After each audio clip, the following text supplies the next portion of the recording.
La historia de Adelis Comenzó con extraños ruidos por la madrugada, Hablamos del año 1960, cuando en el convento movimientos autónomos de los objetos, arañazos en las ya no se paredes. profesaba el culto que le diera vida.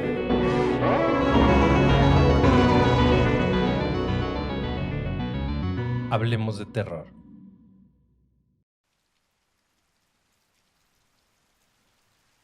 Clarita Villanueva era una joven adolescente, atractiva y de talla pequeña. Ella vivió una vida difícil en Filipinas a mediados de los 50. No era ajena a lo paranormal, pues ella creció en un lugar en el que su madre llevaba a cabo sesiones espiritistas. Se decía que predecía el futuro, o al menos eso hacía para ganarse la vida. Sin embargo, cuando Clarita quedó frente a frente con algo demoníaco, estuvo indefensa, como cualquier otro. Al morir su madre, Clarita quedó sola en el mundo, y desde los 12 años se valió por sí misma. Comenzó como vagabunda, y rápidamente cayó en un mundo muy oscuro, en la prostitución. La verdad es que no tenía muchas opciones. Se volvió hábil en su profesión y se concentró en la ciudad de Manila, la capital, donde ella pudo obtener mayor dinero. Pero no era la única joven desamparada, así es que tenía que esforzarse para ganar lo necesario y sobrevivir. Cuando ella tenía 18 años, en 1953, la policía la arrestó por prostitución y vagancia. Fue encerrada en prisión, y las autoridades descubrieron que había algo bastante extraño y perturbador con ella. Clarita dijo que había sido atacada repentinamente por dos criaturas y que lo hicieron durante un periodo de 9 días mientras ella estaba en la prisión.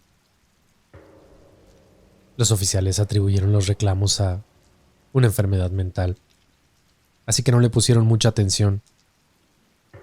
Pero entonces comenzaron a aparecer marcas de mordidas en su cuerpo, principalmente en el cuello. Fue así por lo que la apodaron la chica vampiro.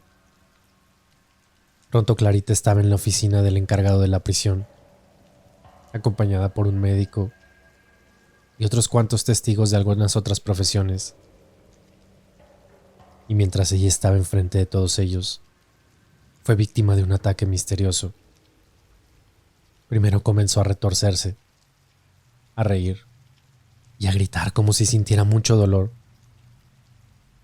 Pero lo más extraño es cuando los testigos observaron aquellas marcas de mordidas aparecer donde antes no estaban.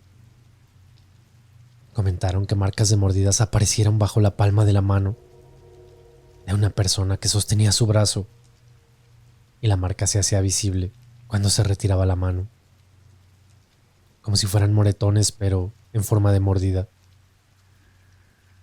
En un cierto instante, los presentes vieron cuando Clarita hizo un movimiento como intentando jalar el cabello a algo o a alguien que no podían ver. Para su sorpresa, descubrieron que ella tenía mechones de pelo negro, grueso y lacio en su puño. Este cabello coincidía con el de las descripciones de sus agresores. La chica previamente había descrito a uno de sus atacantes como un hombre alto, cubierto de cabello grueso y rizado, cubierto de pelo en pecho y brazos. Comentó que tenía unos dientes inusualmente largos, similares a los de un perro, ojos penetrantes, y que la otra criatura, totalmente lo opuesto, muy pequeña, como 60 centímetros de alto, vestida con capucha negra y dientes afilados como de vampiro. Según sus declaraciones, estos seres tomaban turnos para morderla. El pequeño se subía a su cuerpo para acceder a lugares nuevos donde morderla, pero los dos preferían las zonas carnosas del cuerpo, donde sería difícil que ella misma se hubiera mordido. Así que eso descartaba que ella propiamente se hubiera hecho estas lesiones. Las mordidas aparecían en la parte superior de espalda, brazos, cuello, y siempre dejando una marca morada. a veces descolorida y con rastros húmedos. Conforme estos ataques seguían, su historia rápidamente llamó la atención de los medios y llegó a ser la portada de muchos periódicos en Filipinas y en Estados Unidos, y a la larga lo hizo también en todo el mundo. Aquellas portadas la presentaban con una foto en la que la joven y atractiva mujer de pelo negro mostraba un rostro contorsionado por la angustia y unos ojos clamando por auxilio. Pero imaginen la impotencia y el miedo que sentía, siendo tan joven y sin una familia que la cuidara. Algunas otras fotos de los periódicos reflejaban a una mujer hermosa, con su boca abierta por el dolor, los ojos cerrados con fuerza, pareciendo que estaba en agonía de una convulsión. La chica comenzó a entrar en momentos de trance, seguidos de convulsiones, y cada vez eran más frecuentes. Durante estos, los profesionales médicos trataron de picar su piel con agujas, pero ella no manifestaba ni una reacción. Era como si su cuerpo estuviera presente, pero ella no. Como era de suponerse, algunos expertos querían descartar cualquier cosa e insistían que sus experiencias solo eran manifestaciones de histeria mental. Decían que las marcas de las mordidas solamente eran decoloraciones en la piel que ella podía causar con su mente. Algunas otras personas que fueron testigos de los mismos incidentes no estuvieron de acuerdo con los médicos. Afirmaban que algo invisible para todos, excepto para ella, la estaba atacando, y todos estaban indefensos a la hora de protegerla. Hubo de todo tipo de declaraciones. Obviamente también hubo quien acusó a Clarita de montar todo un espectáculo simplemente para llamar la atención. Este hombre, quien la acusó de hacer este espectáculo, fue maldecido por Clarita. De acuerdo con los presentes, sus ojos anormalmente grandes y expresivos se estrecharon y adoptaron una apariencia similar a los ojos de una serpiente, mientras ella decía a esta persona: "Te vas a morir". Realmente no se puede comprobar si en efecto la maldición fue lo que lo mató, pero este hombre murió al día siguiente. No fue la única víctima de las supuestas maldiciones de Clarita. Uno de los carceleros principales la había pateado agresivamente porque supuestamente se había comportado mal. Los testigos dicen que cuando ella pudo por fin incorporarse, volteó hacia él y murmuró las mismas palabras: "Vas a morir". 4 días más tarde, aquel carcelero murió. En la ciudad de Manila, el miedo invadió a muchas personas. Llegaron a creer que Clarita no solamente era una víctima de posesión demoníaca, sino que era una poderosa bruja. El hecho de que su madre fuera divina tampoco ayudaba mucho a su caso. Fueron muchos los que trataron de ayudarla. Muchos países ofrecieron ideas para curas y tratamientos para Clarita, pero nada funcionaban. Fue mucha la gente que quiso ayudar a Clarita, pero no podían hacer nada al respecto. Pero después de semanas de tormentos, la ayuda llegó. Era un ministro americano, Lester Sumrall, quien ayudaba a construir iglesias locales en Filipinas. Lester sintió que Dios lo había llevado a ayudar a la joven. Valientemente se acercó a la prisión. Habló con el encargado y con su equipo para pedirle permiso de visitar a Clarita, diciéndoles que ella padecía claramente de una posesión demoníaca.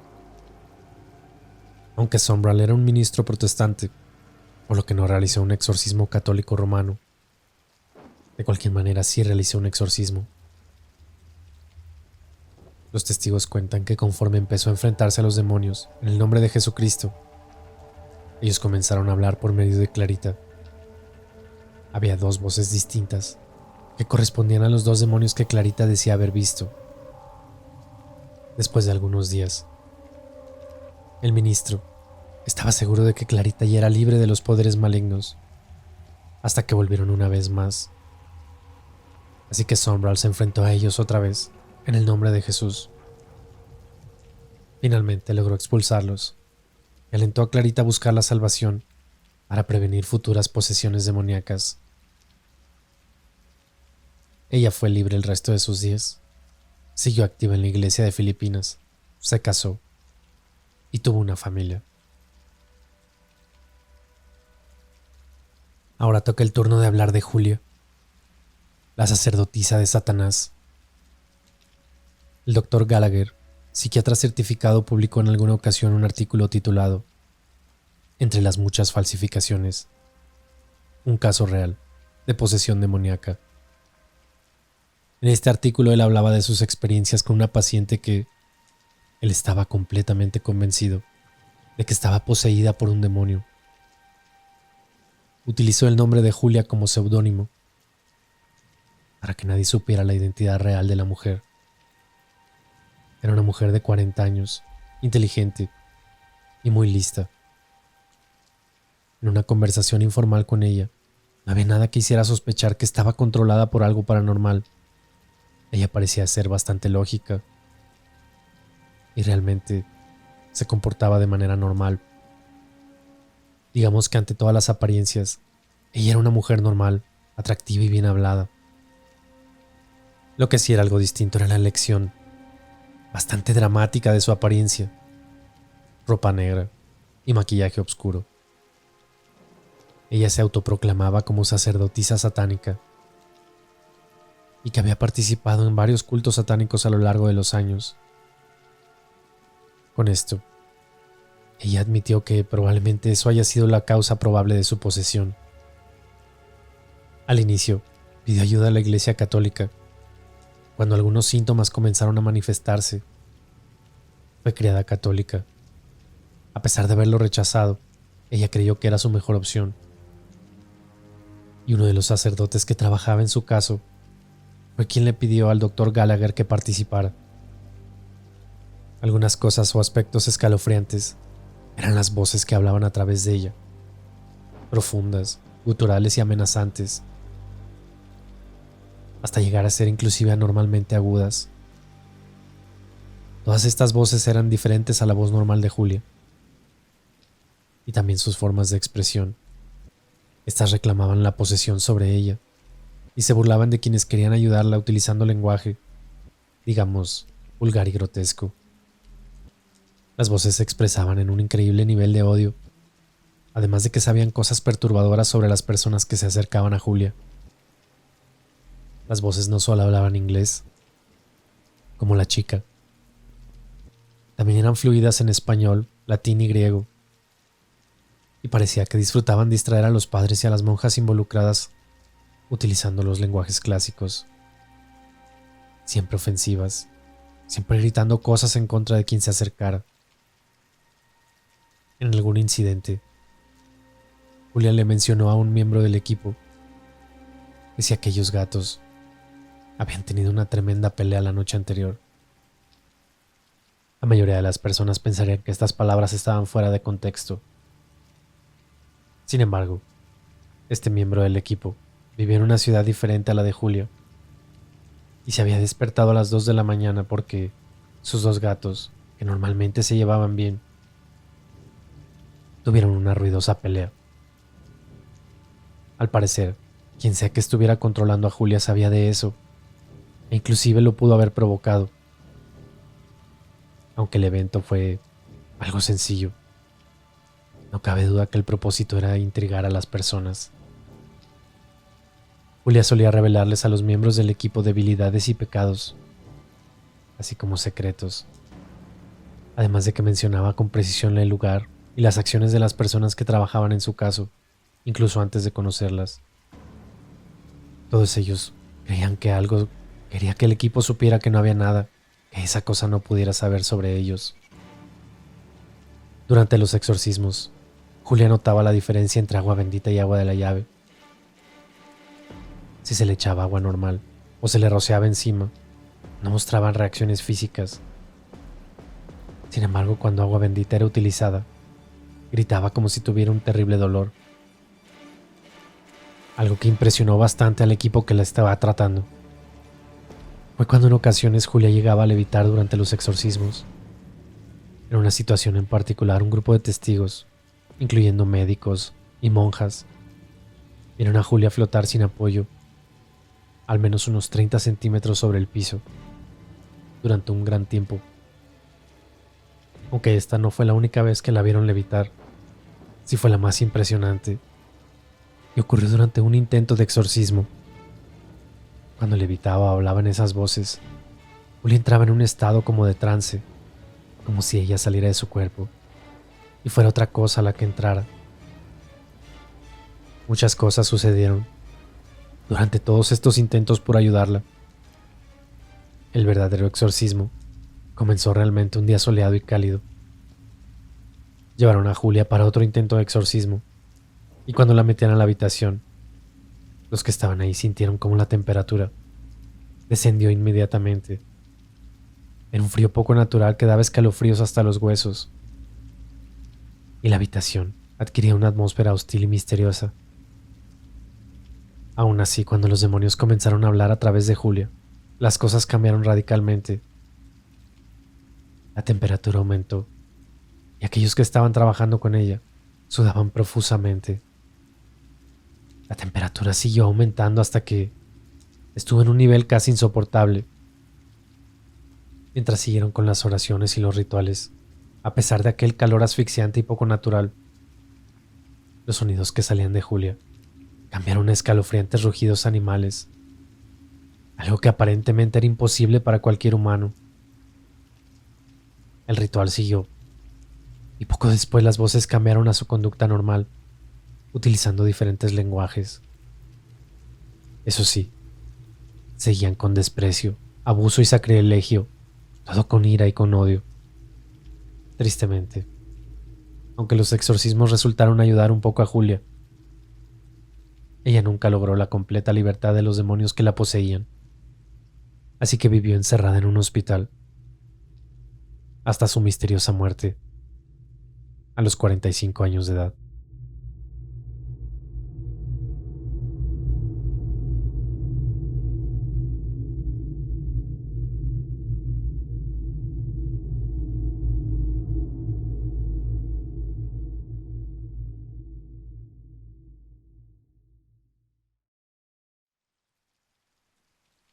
Reducto de brujas y nahuales, allá por el siglo XVII, y localizado en lo que hoy es el barrio de la Merced.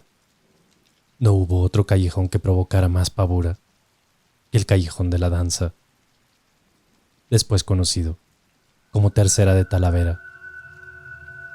No en vano, este sitio también fue referido como la Cueva de los Nahuales.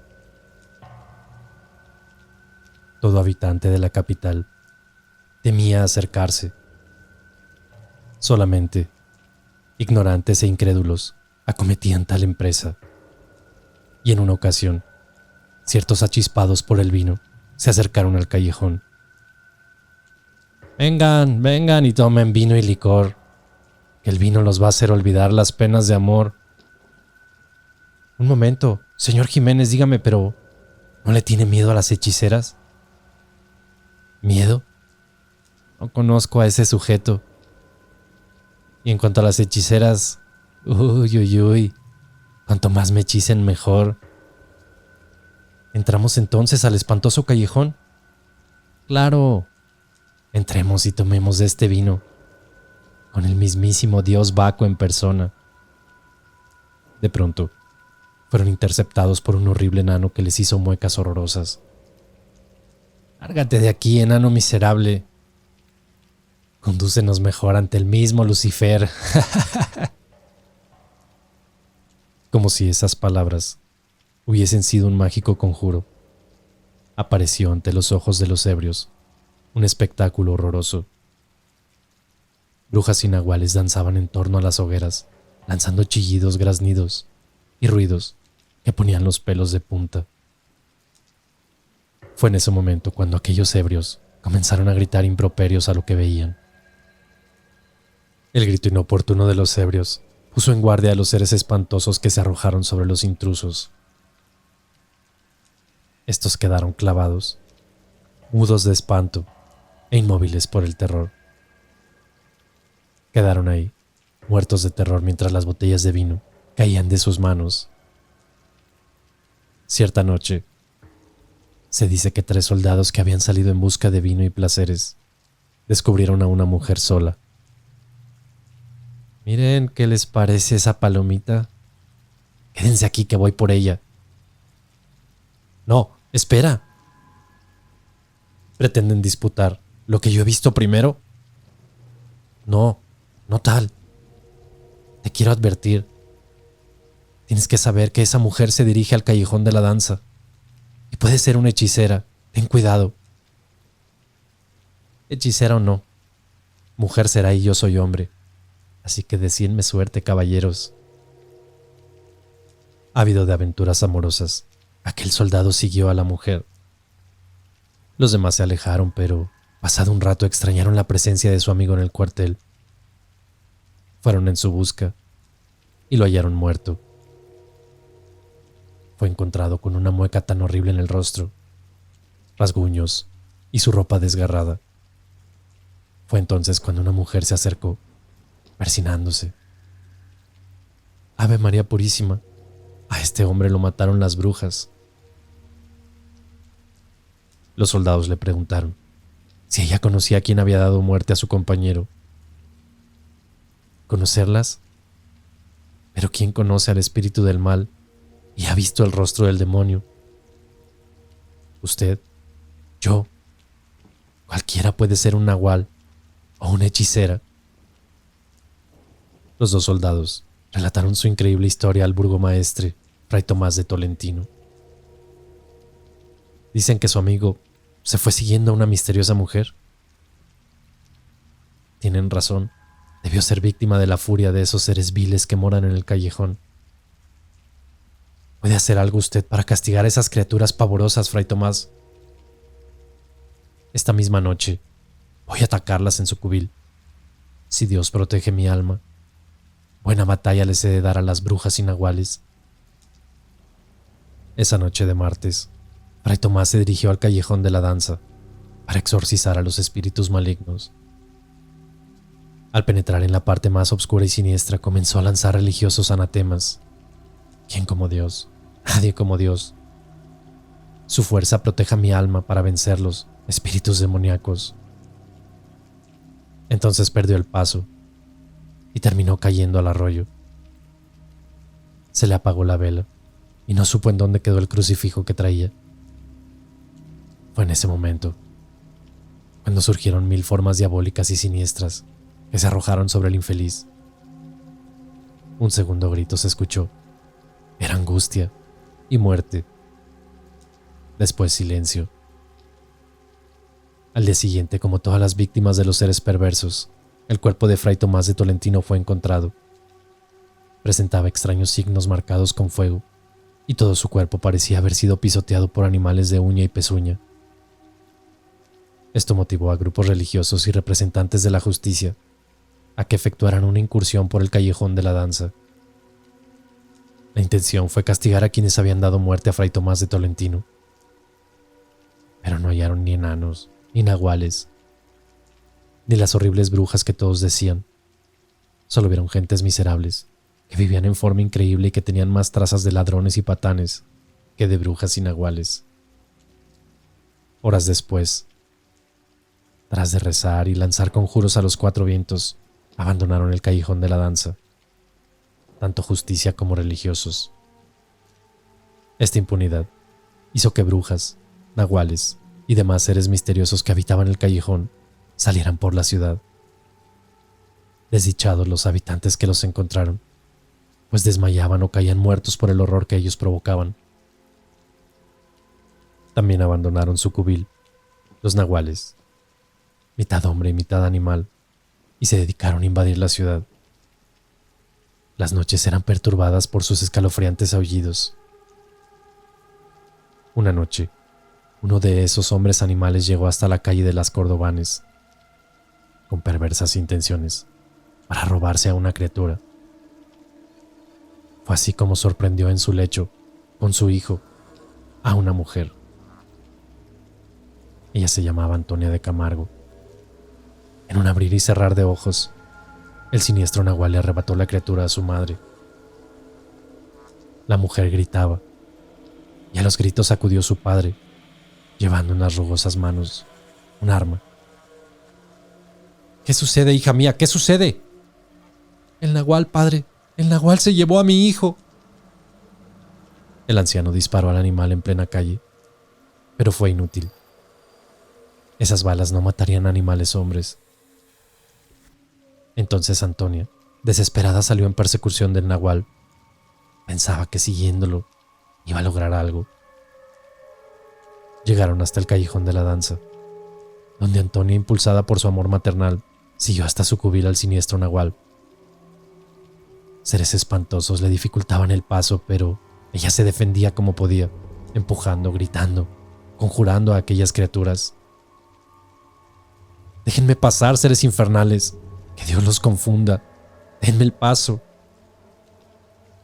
Esta vez, el cadáver horriblemente desfigurado de Antonia fue descubierto sobre una de las gárgolas de piedra del rumbo de la Tlaxpana, en el edificio que hoy se conoce como Mascarones. La muerte de Antonia de Camargo despertó el terror en la colonia y provocó la cólera del capitán de alabarderos, Simón Estrada y Talamantes. «Sabe, señor tabernero, voy a vengar la muerte de esa mujer. Ella era la esposa de uno de mis hombres». Aquel tabernero le contestó que no se embarcara en tan desdichada aventura. No podría contra seres infernales cuyo poder viene del mismo Satanás. Debes saber que mi acero está bendito. Además llevo conmigo reliquias poderosas. Lleve esto, señor. Procede de Tierra Santa. Fueron las palabras de la mujer del tabernero, que escuchó al capitán y le entregó un crucifijo. El capitán dejó la taberna, rechazando la ayuda de cualquier otra persona, diciendo que él había jurado ir solo. Fue así como llegó entonces al callejón y se puso a espiar aquella danza demoníaca. Era noche de sábado, Shabbat y aquelarre. «Seres malditos infernales, en nombre de Dios voy a destruirlos. Su hora ha llegado». De pronto, en forma sorpresiva, el capitán se plantó en medio de aquel grupo de brujas y seres malévolos. Comenzó a repartir gritos y maldiciones mezcladas con llamadas al cielo, rogándole a Dios que murieran. La espada bendecida cortó las carnes de las brujas, cruzó los cuerpos de otros seres espantosos, causando desconcierto. Varios nahuales fueron heridos al ser atravesados por su acero. Hasta el crucifijo rompió varias cabezas de brujas y nahuales. Una vez repuestos del intempestivo ataque, salieron de las casuchas varios hombres armados de garrotes y puñales. Pero también aparecieron entrando al callejón muchos soldados, en cuya busca había ido el avispado tabernero. Al verlos, Talamontes gritó: «¡A mí, soldados! ¡Ataquemos a esta chusma!». La carga fue tremenda. Hubo aullidos, alaridos. Cuando amaneció, el pavoroso callejón de la danza era un campo de muerte. Mujeres heridas, descalabrados, muertos entre los rescoldos de las hogueras. Y entonces apareció a los ojos asombrados de los atacantes un suceso que fue todo un misterio. «Mire, señor capitán, aquí mismo he atravesado hace poco a un nahual y ahora ha tomado la forma humana». Otro soldado se explicó: «Así es, señor capitán. Por la noche estos nahuales tienen forma animal, pero en cuanto sale el sol, vuelven a su forma humana». ¿Cuántos nahuales habré matado entonces? ¿Quién lo sabrá? Debemos conformarnos al saber que hemos vencido a estos cuantos malditos. A las 11 de la mañana se hizo presente el Santo Oficio. Oidores, religiosos y corchetes, y a viva fuerza fueron sacando de sus casuchas a hombres, mujeres y ancianos, recogiendo a la vez los cadáveres de hechiceras y nahuales muertos. Varios patanes fueron atados y sacados de sus casas. No se trataba de brujos ni nahuales, sino simples ladrones, truhanes que se habían refugiado en ese callejón pavoroso. Algunas mujeres eran ladronas, viciosas y hasta cómplices de asaltantes que infestaban la capital durante la noche. Todos ellos fueron conducidos a las prisiones para ser juzgados y castigados. ¡Entra ya, maldita bruja! Escaparemos. Ya lo verás. De nada le servirá meterme aquí. Mi rey y señor, él me sacará. Ya lo verán. Los nahuales fueron reconocidos de inmediato, pues se echaron como perros sobre el suelo de las celdas. En cambio, los ladrones y truhanes solo se agruparon para conversar y maldecir. Esa noche, se dejaron escuchar aullidos agudos que eran mitad de hombre y mitad de animal. Los guardias escucharon ruidos pavorosos, graznidos y voces que helaban la sangre. Ese concierto tenebroso y diabólico se escuchó en casi toda la capital. En aquella noche, silenciosa y oscura. Como lo prometieron las hechiceras y los nahuales, al día siguiente los guardias hallaron muchas celdas vacías. A fin de evitar que continuaran escapándose los siniestros seres, ayudados por poderes sobrenaturales, se decidió su castigo inmediato. Aunque pareció una excesiva crueldad, varios individuos tenidos por nahuales murieron estacados, y no menos de 14 hechiceras fueron quemadas con leña verde en la pira encendida en el temido quemadero. Quienes resultaron ladrones conocidos fueron azotados para después ser enviados a los obrajes establecidos en diversos rumbos de la ciudad. El recuento del archivo de Indias fue increíble y revelador. 16 hechiceras quemadas, 9 nahuales muertos por espada y 4 estacados, 22 ladrones azotados, 30 mujeres castigadas en las cámaras de tortura de este santo tribunal. El virrey ordenó la destrucción por fuego de tan siniestro barrio. Y así, la orden fue cumplida de inmediato. Soldados y frailes prendieron fuego a aquellas casuchas. El agua bendita, rezos y ritos religiosos ayudaron a la labor destructora del fuego, aunque no en el callejón de la danza, sino en otros sitios. Continuaron las andanzas de nahuales y brujas. El callejón conservó su nombre hasta fines del siglo XVII, cuando se le designó calle de Talavera, por haber tenido ahí su casa un caballero de ese nombre. De aquel siniestro y temido callejón, solo quedaron los escombros, las cenizas y el recuerdo de noches demoníacas y aquelarres. Los brujos y nahuales aún rondan la ciudad.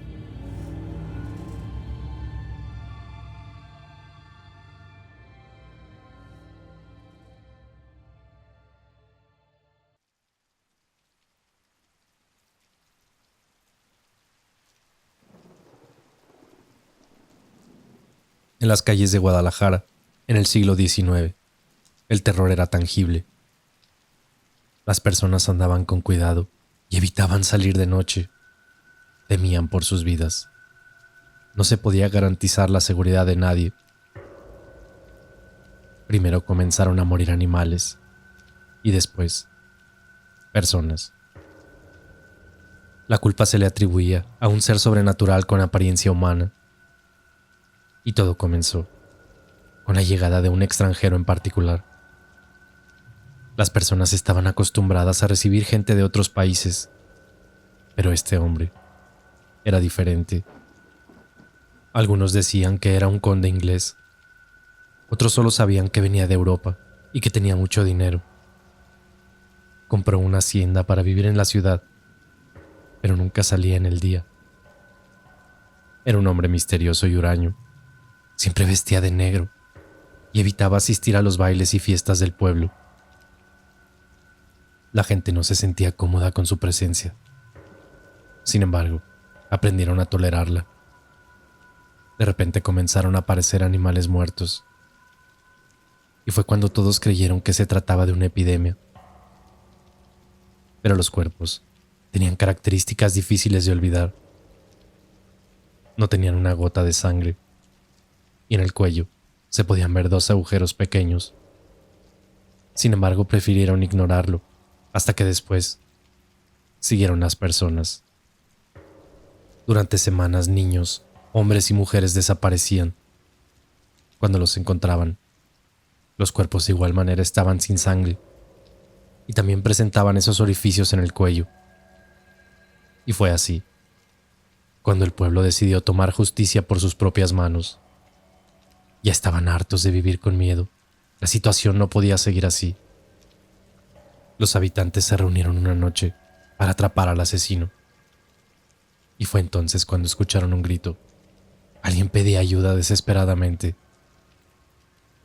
Las personas corrieron, y fue cuando encontraron al extranjero misterioso, el autor de todos los asesinatos. Convencidos de que era un vampiro, le clavaron una estaca en el corazón y lo enterraron en el Panteón de Belén.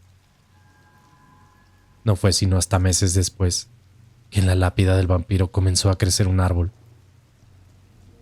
Y con cada año que crece, rompe un poco más la piedra. Cuenta la leyenda que cuando el árbol se caiga o la piedra se rompa por completo, el vampiro regresará a vengarse de todos aquellos que estén cerca.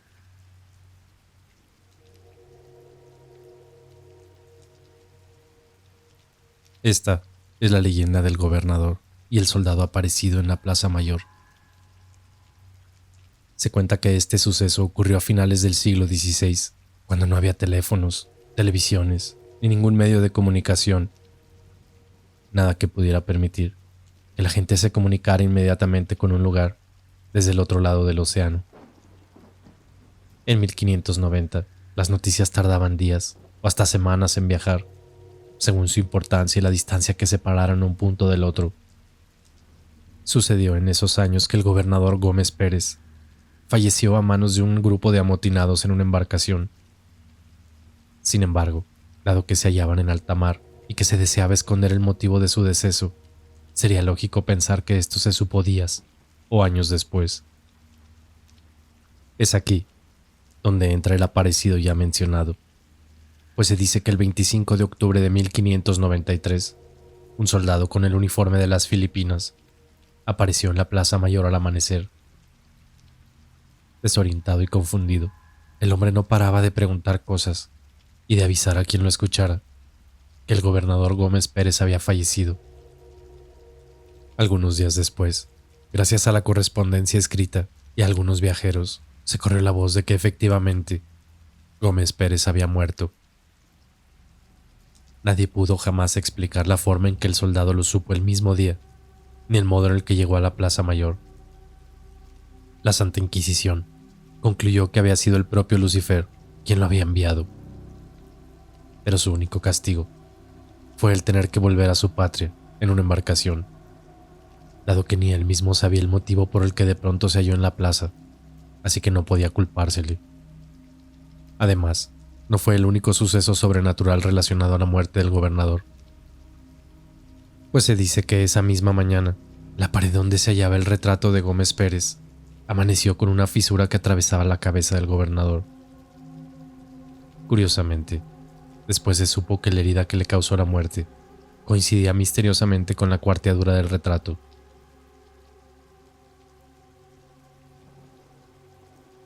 En el estado de Querétaro, corre la leyenda de una campana encantada desde la época de la Guerra de Independencia.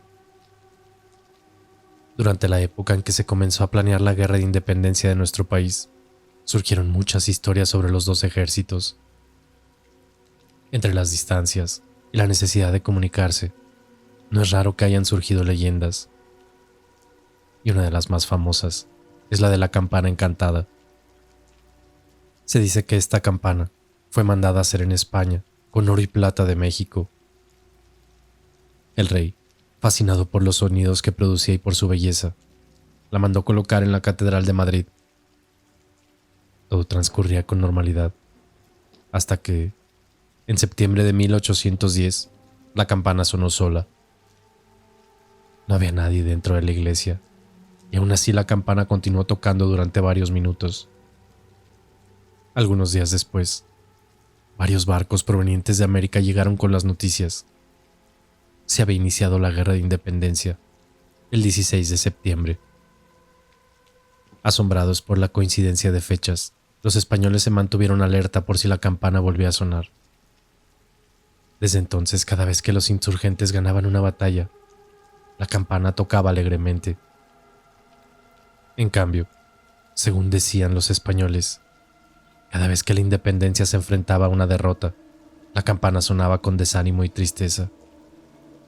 Enfurecidos por estos hechos, el rey retiró la campana y mandó arrojarla al mar, lejos de España. Sin embargo, cuando quisieron arrojarla, el viento se movió a su favor y terminó aterrizando enfrente del campanario de Conca, en Querétaro. Los habitantes decidieron colocarla ahí, donde permaneció hasta 1940. Para celebrar el aniversario de la independencia, en Jalpan la pidieron prestada. Sin embargo, al no devolverla, la campana dejó de sonar. Y cuenta la leyenda que misteriosamente salió volando hasta volver a Conca. Tras varias idas y venidas, la población de Jalpan sentenció que si la campana regresaba a su lugar, la fundirían. Y fue así como sucedió, que la campana nunca volvió a tocar, aunque tampoco se regresó al campanario donde parecía que anhelaba seguir existiendo. Ahora corre el rumor de que los mexicanos más patriotas pueden escuchar su dulce sonido en Jalpan los días del aniversario del inicio de la Guerra de Independencia.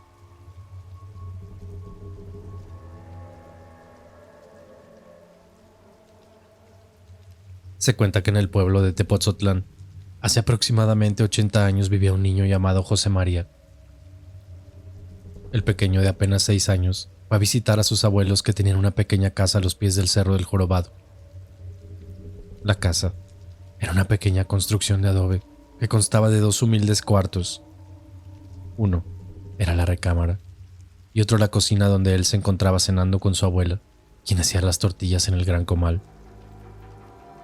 Era una noche tranquila, una noche densa donde apenas se escuchaba el sonido del viento que mecía las hojas de los árboles.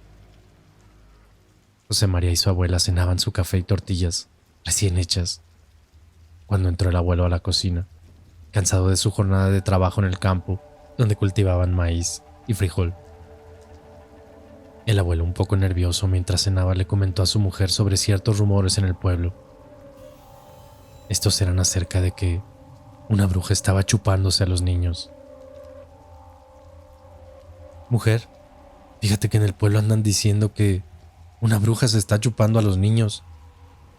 Ya ves que desapareció el hijo de doña Tere y apenas fue encontrado, todo flaco y seco, casi muerto allá por donde nace el río. A esto la abuela respondió: Ay viejo, ¿y tú qué haces caso? Esos son chismes de pueblo. Ya te había dicho que las brujas no existen. Son puras mentiras para asustar a la gente.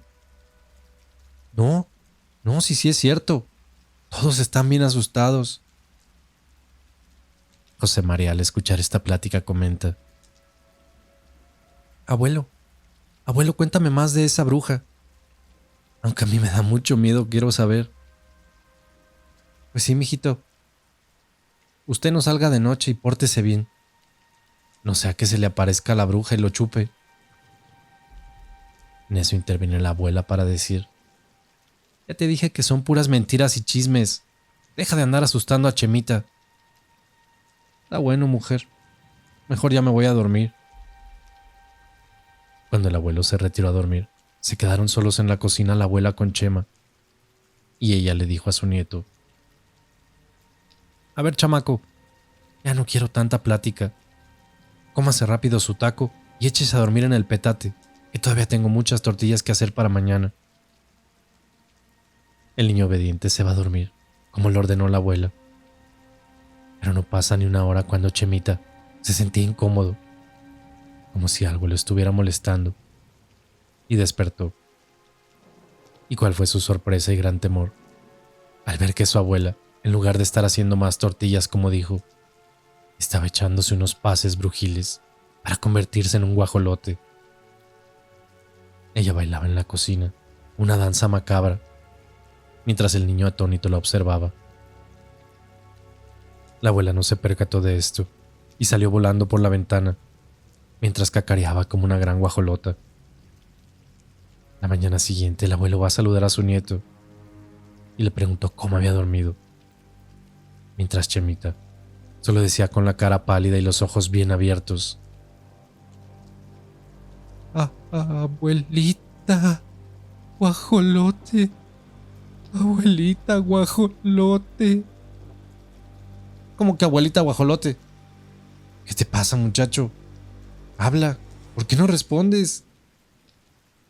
Pero el nieto no respondía y solo seguía balbuceando: abuelita, guajolote. Entonces, al abuelo se le hizo muy extraño que si en la noche su nieto hablaba y estaba normal, ¿cómo era posible que al día siguiente no pudiera articular palabra alguna? Fue cuando dijo: aquí hay gato encerrado. Además, como que noto rara a mi mujer. Anda como loca, habla y habla con el viento. Y luego se va en las noches y no me quiere decir a dónde. Yo me voy a poner a investigar. Antes me llevaré a mi nieto con la curandera. Entrada la noche, el abuelo regresó a su casa y no estaba su mujer. Aprovechando la ocasión, encontró que debajo del comal había pintada una estrella de 5 picos. Y en un escondite cerca del maizal descubrió también varias hierbas extrañas y velas de cebo negro. De pronto, se percata de que por la ventana de la cocina entra su mujer convertida en guajolote, así que él corre lo más rápido que puede. ¡Te atrapé, bruja! Aunque tú eres la que se está chupando a los niños del pueblo. No me mates, viejo, perdón. ¿Cómo de que no? Si tú eres una bruja, y guajolota además. Que no me mates, gordo, gordo. Gordo, gordo, gordo, gordo. ¿Qué gordo, gordo, ni que nada? Ven para acá. En ese momento, la bruja se comenzaba a transformar, pero ahora en una serpiente, para poderse defender del abuelo. Pero este agarró el comal y le dio un gran golpe destruyendo a la bruja para siempre, de la cual solo quedó su imagen plasmada en el gran comal de la cocina, y fue enterrado en las faldas del Cerro del Jorobado, en Tepozotlán. Cuenta la leyenda que a veces en las noches de luna llena se escuchan los gritos y el gordo, gordo, gordo, gordo, gordo, gordo de la bruja del comal, la cual sigue atrapada en el cerro de Tepozotlán.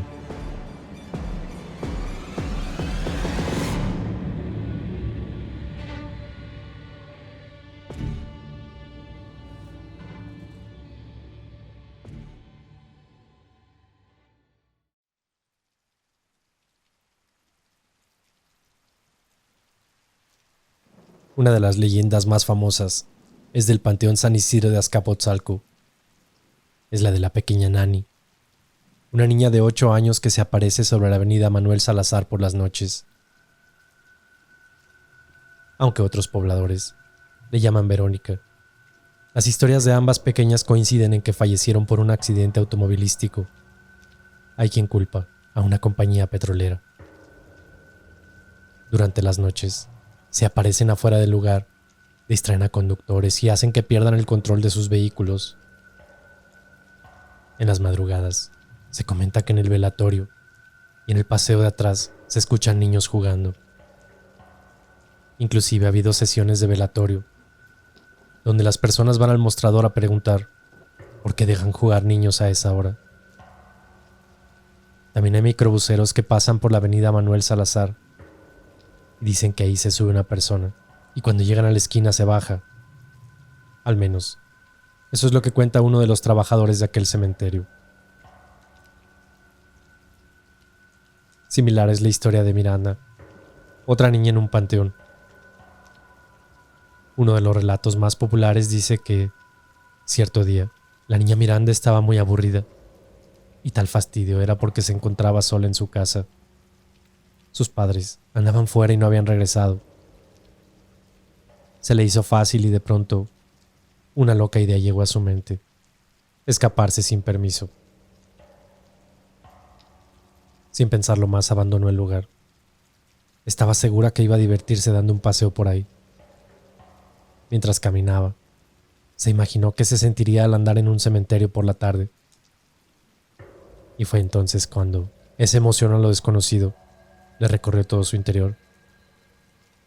De inmediato se dirigió al panteón más cercano, creyendo que tendría un día genial, pero pronto regresaría a la realidad. Al internarse en aquel lugar, descubrió que no tenía ningún miedo y empezó a recorrerlo. Nada iba a impedir que la pasara bien, pero estaba muy equivocada, y eso lo entendería después. Por lo pronto caminó en el interior del cementerio, y su fascinación era tan grande que nunca advirtió aquella misteriosa tumba. Se encontraba abierta, y la niña, sin fijarse dónde pisaba, cayó en un pozo profundo. Aseguran que tuvo una muerte inmediata. Un golpe en la cabeza se la llevó de este mundo. Ahora se cuenta que el espectro de Miranda pena entre las tumbas de ese cementerio. Dicen que asusta a niños desobedientes y que tal vez quiere dejarles un mensaje: hacerle caso a sus padres y nunca escapar de casa. También tenemos la leyenda de la niña del panteón en Guadalajara. Allá por los años 30, una familia adinerada acudió a un panteón de Guadalajara. Había muerto un ser querido y era la hora de darle el último adiós. Los acompañaba su hija, que se llamaba Irene, o al menos eso es lo que dice la gente. El sepelio transcurrió en aparente normalidad y todos volvieron a casa. Sin embargo, los padres de esa niña notaron su ausencia. El matrimonio se percató de que la hija no había regresado con ellos y de inmediato fueron al cementerio para buscarla. Aquella familia nunca pudo encontrarla. Parecía como si la hubiese tragado la tierra. Pero años más tarde sabrían la verdad. Un día que otro pariente murió, pudieron descubrir la horrible realidad. Su hija estaba enterrada en una tumba. Un amargo dolor les traspasó el corazón, pero ya era tarde para arrepentirse. En esa misma fosa, donde antes habían sepultado a un familiar, allí estaban los restos de su niña. Se dice que se enteraron porque debía abrirse de nuevo la tumba para enterrar a otro ser querido. Ha llegado a creerse que la niña cayó en el sepulcro sin que nadie la viera. Unos dicen que quizás se golpeó la cabeza y murió al instante. Las leyendas suelen ser así y tienen varias versiones. Algunas están cercanas a la realidad, pero otras son solo suposiciones. Lo cierto es que en Guadalajara y sus alrededores hablan mucho de la leyenda de la niña del panteón. Una historia en verdad escalofriante. Aseguran que esa pequeña se aparece y quiere jugar contigo. Tú sabrás si le regalas unos dulces y te pones a charlar con ella. En el norte de México tenemos la historia de Carmina, la niña del cementerio en Monterrey. La historia cuenta que la niña Viviana tenía 2 hermanos, María y Gregorio. Sus padres vivían muy cerca del Panteón del Carmen en Monterrey. Ellos estaban cercanos, en un lugar donde vendían flores. El Día de Muertos era cuando más trabajo había, así que ellos le ayudaban a sus padres. Viviana, que era la más chica, solía jugar con otros niños en el panteón. Un día María, su hermana, vio que ella se separaba del grupo y decidió seguirla. De pronto divisó a la pequeña. Estaba ante un antiguo mausoleo, hablando con alguien. María se quedó pasmada al mirar que Viviana conversaba sola. Luego un sudor frío le invadió todo el cuerpo, porque nada más oía llantos y sonrisas. Pero su hermana había desaparecido. Entonces corrió como loca para ir a pedir ayuda y empezaron a buscarla. Era ya de noche cuando hallaron a la pequeña y se encontraba dentro de aquel mausoleo. Lo más extraño es que ese mausoleo tenía varios años clausurado. Cuando Viviana estuvo fuera, repetía que su amiga Carmina la había invitado a vivir en aquel lugar. Se llegó el Día de Muertos y esa familia visitó el panteón para ayudar a poner arreglos florales. Viviana llevaba una muñeca. Sus padres se percataron de aquel detalle. Más tarde, ya en casa, notaron que no la traía, y al preguntarle por ella les dijo que estaba con su amiga Carmina. Cuando escucharon aquello, decidieron regresar al camposanto. Ahí, en esa tumba de Carmina, yacía el juguete. Algo raro sucedía y la madre de Viviana lo presentía. Fue cuando de pronto un escalofrío la dejó helada. Había sentido que una mano pequeña le tocaba su brazo. Cuando estuvieron de nuevo en casa, encontraron a María llorando con gran pesar. Su hermanita pequeña no despertaba. Pronto descubrirían que estaba sin vida. Los médicos dijeron que había fallecido de manera natural, algo que los padres nunca pudieron superar. En esa misteriosa tumba, no solo se oyen llantos y risas de la niña del panteón. Algunos aseguran que han escuchado a dos pequeñas sonreír. Tal vez sea Viviana y su amiga Carmina, que al fin están juntas para tener una amistad fantasmal.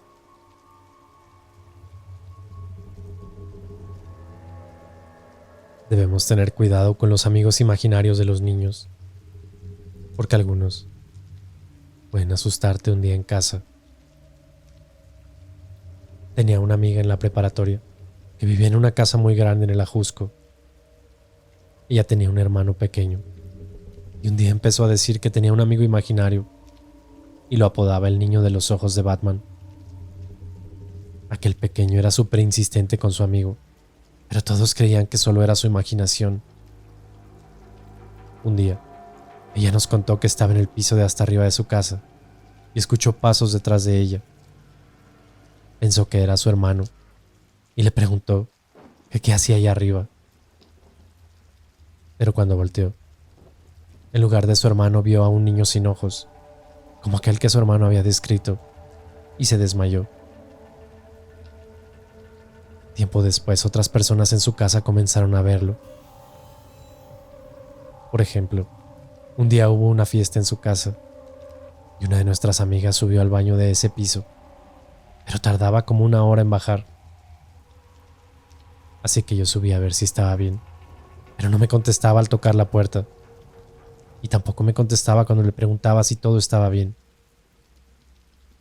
Terminé por empujar la puerta. Recuerdo que hasta le avisé que lo haría, por si no estaba decente. Pero cuando logré abrirla, encontré a mi amiga en estado de shock. Estaba hecha bolita en la regadera del baño.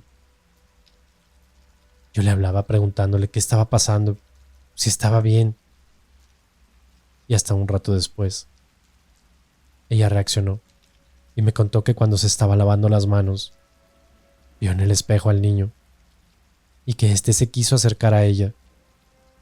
Fue cuando entró en shock y lo único que pudo hacer fue arrastrarse hacia la regadera. Hasta ese momento yo no creía en el asunto. Todo era muy raro, pero no estaba tan convencido. Ese mismo día, ya en la noche, cuando nos quedamos a dormir casi todos, me desperté en la madrugada. Lo hice porque tenía mucha sed, así que me levanté para tomar agua. Cuando venía de regreso al cuarto, vi al niño. Estaba de pie en las escaleras que daban hacia el último piso de la casa. Estimo que el niño tendría como 3 años y efectivamente no tenía ojos. Solo tenía las cuencas, como si fuera una herida muy fuerte. Obviamente lo primero que hice fue meterme a uno de los cuartos que tenían más gente para poder dormir. No iba a volver al cuarto donde estaba dormido yo solo. 1 año después de todo eso, mi amiga me contó que intentaron bendecir la casa y hacer otros rituales, pero en realidad lo que pasó es que le pidieron a su hermano que le preguntara al niño sin ojos qué es lo que quería, qué hacía ahí. Según su hermano, el niño con los ojos de Batman quería un carrito. Así que la familia decidió comprarle uno. Y un día, decidieron subir todos hasta el último piso y dejarlo ahí. Fue entonces cuando la entidad dejó de aparecerse en su casa. Si en tu casa se aparece algún fantasma, o si piensas que tienes algún problema con demonios, no dudes en compartir tu experiencia y contactarte con nosotros. Puedes enviarnos un correo a tuhistoria@hablemosdeterror.com y pronto nos pondremos en contacto contigo. Dulces pesadillas.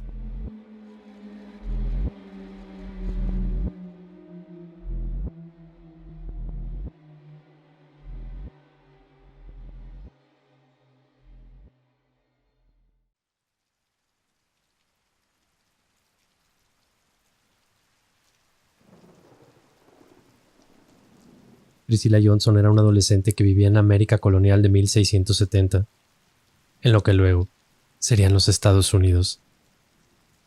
Era una joven delgada, rubia, intensa y extrovertida de 16 años de edad. Ella trabajaba para la familia del pastor local para poder llevar algo de dinero extra a su casa. Sin embargo, parecía que el demonio la estaba esperando, justo afuera de la casa del ministro. Aquella pesadilla comenzó cuando la familia del pastor comenzó a observar una extraña conducta en la joven, no mucho tiempo después de que Priscilla comenzara a trabajar para ellos. Dijeron que de repente mostraba cambios de expresión facial repentinos, que hablaba con algo que no estaba ahí y que reía histéricamente sin razón alguna. A veces era tan violenta su risa que hasta se caía al piso. La conducta permaneció por unas semanas, hasta que de repente una noche se puso grave en su casa. Priscilla comenzó a gritar por un terrible dolor que sentía, tocándose varias partes del cuerpo. Su familia no le dio mucha importancia a esta conducta, incluso cuando se agarró la garganta, intentando ahorcarse. Tal vez pensaban que llamaba la atención o que ello pretendía. Pero no obstante, era demasiado real para Priscilla. Poco después ella comenzó a sufrir convulsiones, en las que su cuerpo se retorcía y solo era capaz de pronunciar las palabras dinero, miseria, pecado. Era bastante extraño que ella permanecía completamente consciente durante las convulsiones, hasta el punto de ser capaz de repetir lo que otras personas decían. Sin embargo, ella seguía sin tener el control de su cuerpo mientras se arrastraba por el piso. Su larga cabellera rubia se sacudía en el aire, mientras sus extremidades se contorsionaban en posiciones imposibles y dolorosas. Todo esto finalmente preocupó lo suficiente a sus padres como para que llamaran al pastor. Todos estaban de acuerdo que esto parecía que iba más allá de un acto de atención. Otro hecho anormal de las convulsiones es que no parecían debilitarla en lo absoluto. Ella estaba más fuerte y con más energía después del ataque de lo que nunca estuvo antes, lo cual pareciera que es todo lo contrario a una convulsión. Su fuerza se volvía tan omnipotente que requirió de 6 hombres corpulentos para solamente mantenerla quieta en el piso y no se lastimara a sí misma. Además, ella tenía la habilidad de escuchar a la gente a su alrededor y después podía identificar a las personas en su habitación, aún con los ojos bien cerrados, incluso si las personas estaban en silencio. Aquellas convulsiones se intensificaban cuando el pastor entraba a la habitación. A pesar de que con los ojos cerrados, ella no tenía forma de saber que había entrado. Pero esto no era la peor parte de la experiencia de Priscilla. Conforme avanzaba su posesión, se manifestaron otros extraños síntomas. Saltaba por la casa haciendo ruidos de animales, como perros u ovejas. Por si fuera poco, le habían surgido deseos asesinos. Comenzó con sus padres, pero luego incluyó a los vecinos y a los niños del pastor que ella solía cuidar. Lo peor de todo es que era el más pequeño de los niños, el objetivo principal de la mayoría de sus obsesiones. Y estos deseos homicidas eran tan fuertes que requerían de toda la voluntad que tenía para no actuar. Según Priscilla, esto fue uno de los aspectos más aterradores de su experiencia. Cuando los síntomas empeoraron, se la llevaron a vivir a casa del pastor bajo el cuidado de la familia. Una noche, después de su llegada, Priscila despertó con el horrible impulso homicida, como si su misma sangre estuviera en llamas.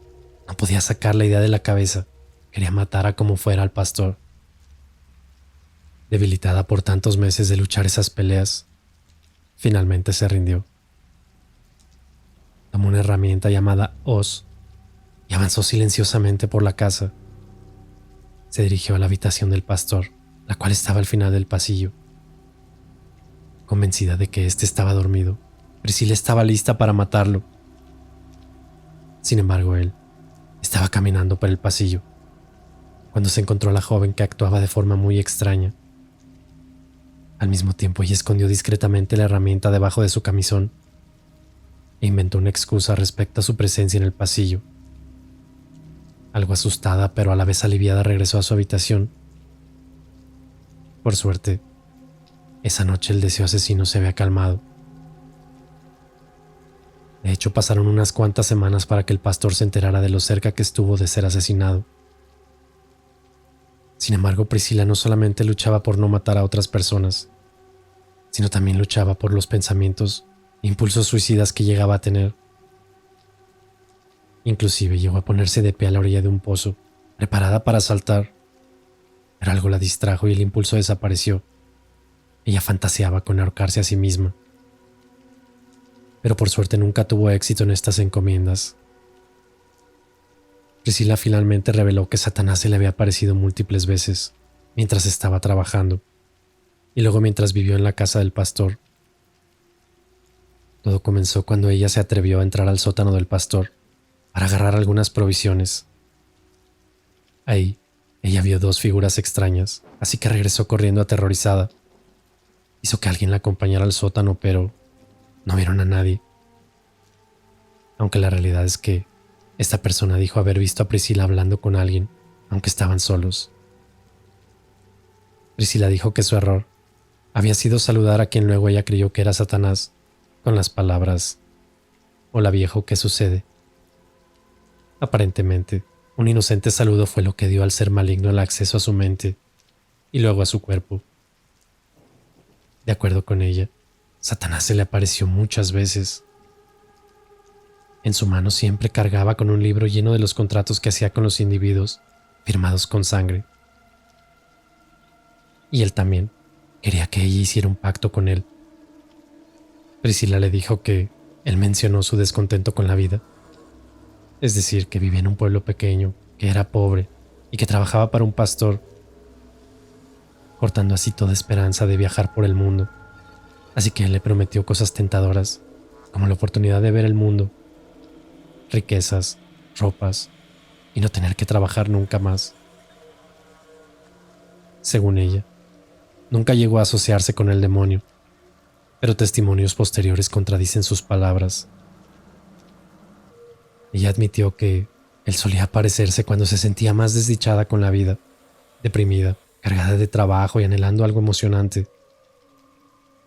También que lo escuchaba, en vez de huir de él, ya que él siempre parecía comprender sus desgracias. Aquellas palabras alternaban entre las de terror ante la visión del demonio y confesar quedarse a trabajar hasta tarde a propósito para irse a casa después de que oscureciera y así tuviera más posibilidades de encontrarse con el diablo. Supuestamente él se aparecía ante ella en las sombras de la oscuridad, en el solitario camino a casa, caminando, hablando y simpatizando con ella para lograr tentarla. Ella luego confesó que había viajado con él en al menos 2 ocasiones, ella a caballo y él en la forma de un gran perro que la seguía de cerca. Supuestamente el diablo no fue el único ser que ella vio. Dijo que para su error había visto demasiadas criaturas demoníacas, que eran más de los humanos que había visto antes. Estas criaturas de alguna manera tenían forma humana, pero estaban deformes, repugnantes y mutantes, hasta el punto de ser horribles de solo verlos. Según ella, estos demonios no se conformaban con solo aparecer, sino que a veces la mordían, la ahorcaban o la hablaban, y además la arrojaban al piso, Aparentemente, al menos una de estas criaturas también era visible para otra jovencita. Muchos cristianos de la comunidad rezaban y aconsejaban a Priscila, incluyendo al pastor. Pero todos se preguntaban lo mismo, si ella realmente estaba poseída. Después de que un médico local la revisó, su opinión inicial, basándose en el limitado conocimiento médico de la época, era de que su posesión se debía a problemas estomacales y mala sangre. Le recetó una poción que es probable que fuera un tipo de tranquilizante. Las convulsiones se hicieron menos frecuentes y menos intensas. Con esto, Priscila regresó a casa de sus padres. Sin embargo, los problemas no habían terminado. Con el tiempo su conducta se volvió extraña otra vez y comenzó a alternar entre estar feliz por ser libre de los demonios y estar triste porque ya no recibía sus visitas. Poco tiempo después, las convulsiones volvieron con fuerza, mostrando una vez más las imposibles contorsiones con la misma conciencia de su entorno. No obstante, esta vez, Priscila no podía hablar. Su lengua estaba levantada hacia su paladar. En ocasiones esto duraba por horas, e incluso los hombres más fuertes no eran capaces de moverla de esa posición. Ya que su condición empeoró, el pastor fue llamado nuevamente. A partir de ese momento, ella comenzó algo que solo puede ser descrito como un descenso hacia la locura y al mismo tormento. Las convulsiones comenzaron a durar horas por cada ataque, y su conducta entre los episodios se volvió errática y sin sentido. Tenía que ser vigilada de cerca, debido a múltiples intentos de suicidio. Pero aquellos que la cuidaban tenían que cuidarse a sí mismos porque podían ser atacados con mucha violencia. Y cuando ella tenía éxito lastimando a alguien, se reía con placer diabólico. El pastor y la familia de Priscila, al parecer, comenzaron a dudar de que realmente estuviera poseída, ya que ella se confesaba sobre algo un día y se retractaba al día siguiente, y luego volvía a confesar algo similar días después, por lo que nuevamente volvieron a sospechar que todo era un intento para llamar la atención, justo como la familia se lo imaginó. Pero días después, cambiarían nuevamente de opinión. Cierto domingo, las convulsiones de Priscila comenzaron otra vez, pero de repente su lengua salió de su boca tan lejos que parecía físicamente imposible. Su cuerpo hinchado y carnoso comenzó a doblarse y a girar como si fuera una contorsionista de circo. Y luego salió una nueva voz de sus labios, una voz masculina, profunda y gutural, agresiva, que se burlaba de ellos por acudir a la iglesia esa mañana de domingo. Además les dijo que el pastor era un repugnante mentiroso. La familia, muerta en miedo, llamó nuevamente al pastor, y cuando él llegó estaba muy desconcertado. Nada en la conducta de Priscila hasta ese momento apuntaban tan claramente a una posesión demoníaca.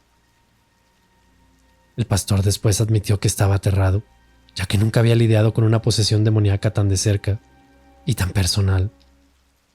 Además de que los rasgos demoníacos ya no podían negarse. En ese momento la malvada voz que provenía de Priscila comenzó a nombrar a los que estaban presentes y luego enlistar cada secreto y acto pecaminoso que la persona hubiera cometido en el pasado, incluso aquellos que Priscila no tenía forma de saber.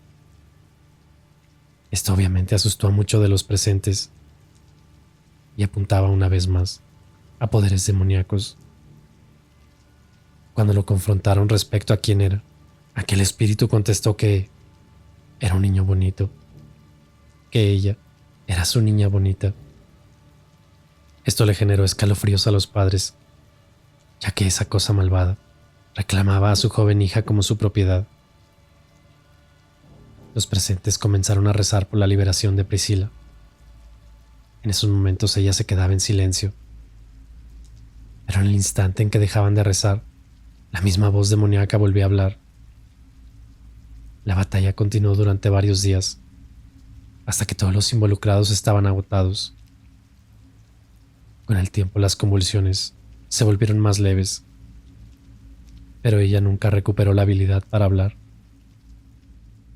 Aquel espíritu malvado eventualmente dejó de hablar a través de ella y solo se requería una persona para vigilarla por su seguridad. Por desgracia, Priscilla nunca se recuperó por completo.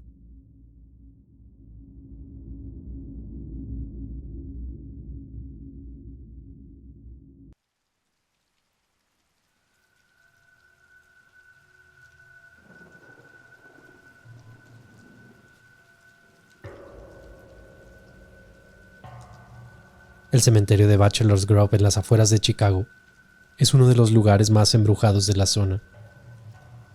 Lo que una vez fue un cementerio pacífico que también funcionaba como área de picnic y baño para familias, dio un giro oscuro. Los avistamientos comenzaron a ocurrir después de que algunos adolescentes comenzaran a usarlo como un lugar de reunión nocturno, realizando una amplia gama de actividades, desde el romance hasta el vandalismo y las prácticas ocultas. Lápidas fueron destruidas, volcadas, movidas e inclusive robadas. Se excavaron tumbas y se profanaron los ataúdes. Se descubrieron restos de sacrificios de animales. Y al parecer, los espíritus despertaron después de un largo y tranquilo sueño. En la década de 1970, 2 guardabosques vigilaban un antiguo y espeluznante cementerio, conocido por ser continuamente vandalizado. En el borde del cementerio se encuentra un lago de agua estancada.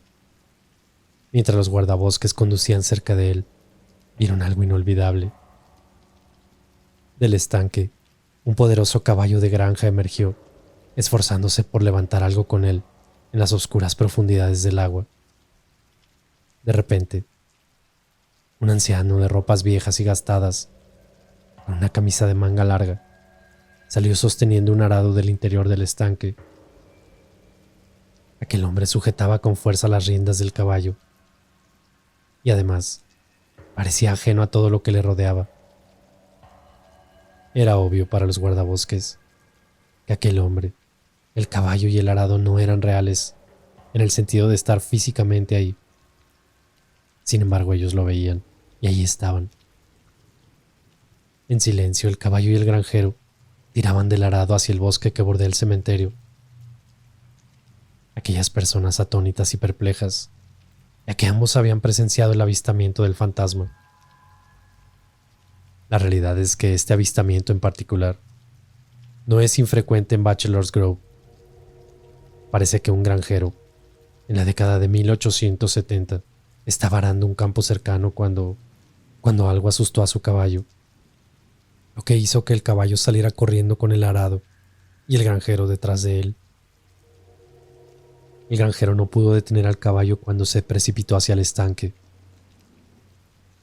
Cuando el caballo comenzó a hundirse, bajo el peso del arado, el granjero se sumergió con él, enredado en las riendas e incapaz de librarse a tiempo. Tanto como el caballo y él murieron en el estanque. De acuerdo con los avistamientos, parece que todavía no ha terminado con su trabajo.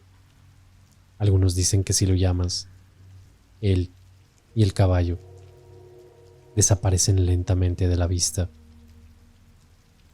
Pero este estanque tiene su propia historia oscura, ya que también se usó como vertedero de cuerpos para diversos asesinatos de la mafia en las décadas de 1920 y 1930.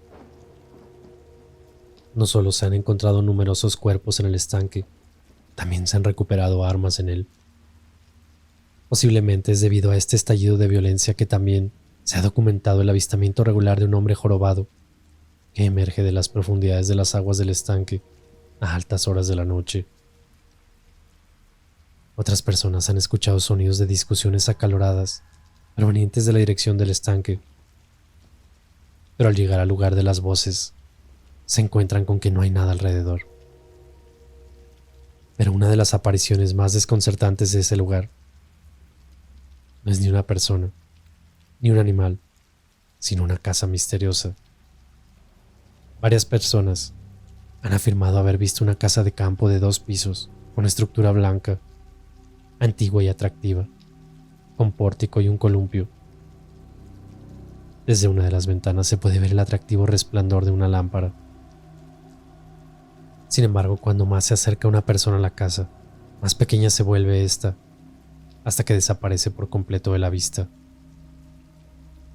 También hay algo más en este rompecabezas. La casa nunca parece aparecer 2 veces en el mismo lugar. A veces puede encontrarse en el camino al cementerio, otras veces dentro del cementerio y en ocasiones en algún lugar cercano.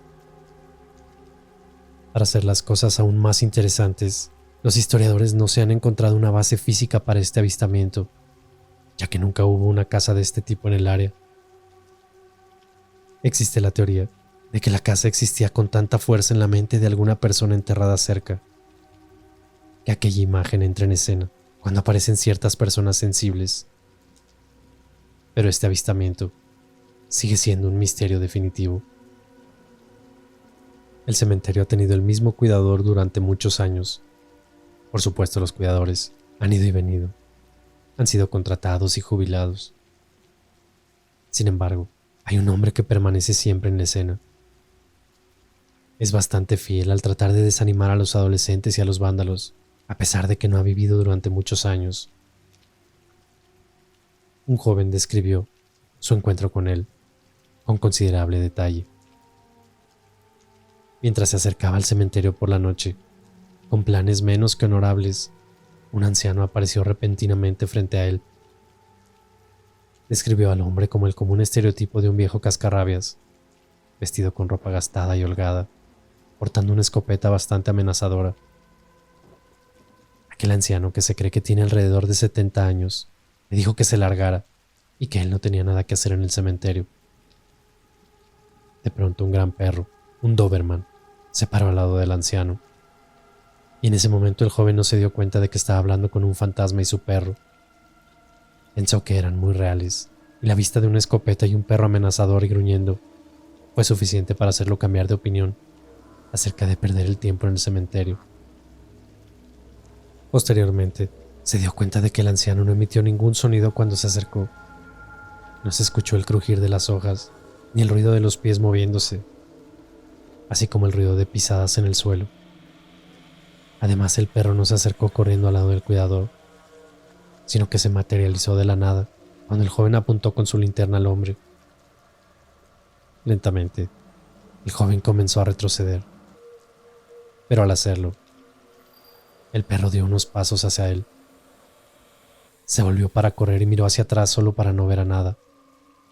El viejo cuidador y el perro se habían ido, desapareciendo tan silenciosamente, así como habían aparecido.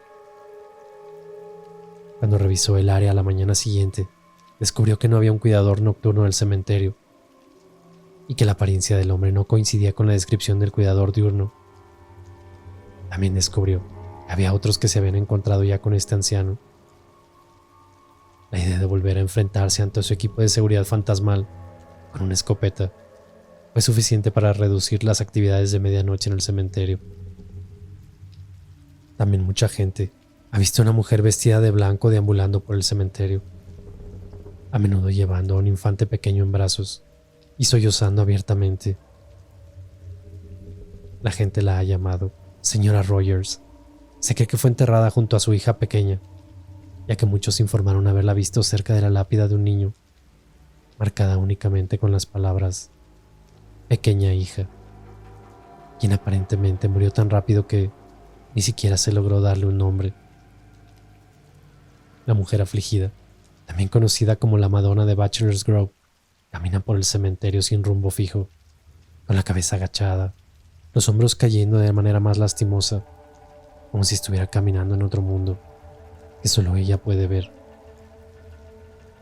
Es un alma que siempre parece estar extremadamente triste, haciendo a quienes la han visto sentirse sumamente conmovidos por su dolor. Sin embargo, nunca parece notar la presencia de los vivos. Existe una fotografía inquietante que se cree que es una fiel imagen de la dama de blanco, sentada en un banco, con un vestido largo y blanco. Su cabello llega hasta los hombros, pero no tiene un bebé en brazos, sino que sus manos descansan sobre sus rodillas y sus piernas se observan juntas. con un pie extendido un poco más que el otro. Pero en esta imagen parece estar ahogada en sus pensamientos. Se han producido muchos otros avistamientos inexplicables en Bachelor's Grove, incluidos numerosos avistamientos de un monje fantasma caminando lentamente por el cementerio en dirección a la carretera. Otros han visto orbes de luz que parecen cambiar de color a lo largo de los años. También aparecen misteriosas nieblas de colores que han sido captadas en fotografías, al igual que numerosos fantasmas. Cualquiera que sea la aparición que haga su presencia, está claro que Bachelor's Grove es un lugar lleno de actividad paranormal.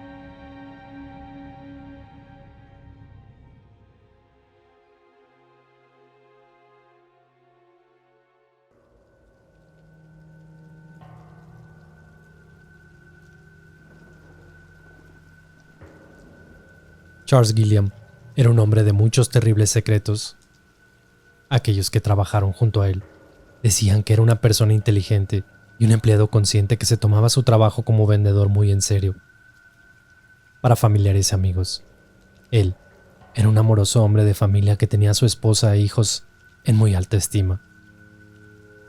Pero Gilliam los había engañado a todos.